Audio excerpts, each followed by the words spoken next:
erkakni Y xromosomasi qo'shilsa, sizda o'g'il farzandlar tug'iladi. 10 million, 15 million pul sarflab, mana bu ovqatlarni yesang o'g'il, qiz bo'ladi degan cho'pchaklarga ishonib yuribsizmi? Ginekolog sohasida ishlayotgan bo'lsam, har doim ustozlarimdan olgan haqiqatni sizga aytishga harakat qilaman. Profilimda juda ko'p videolar chiqardim. Dunyo milliarderlarini misol qildim.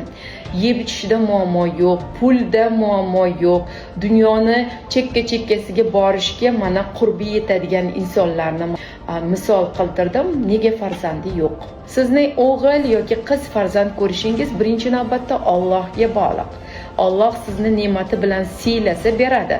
Siylamasa bermaydi, bepusht qilib ham yaratadi. Bu birinchidan. Ikkinchidan, bilim olishi meros qilib bergan bir davrda o'qib, izlanib, cho'qqilarga erishsangiz bo'ladi. O'g'il qilishingiz mumkin. Eko yo'li bilan. Albatta, eringiz xohlasa. Ayolda XX xromosoma bor, erkakda XY xromosoma farzand bo'lishi uchun ustunligi bor erkakni. Agar erkakni X xromosomasi ayol X xromosomasi bilan qo'shilsa, sizda qiz farzandlar tug'iladi. Sizning X xromosomangiz bilan erkakni Y xromosomasi qo'shilsa, sizda o'g'il farzandlar tug'iladi.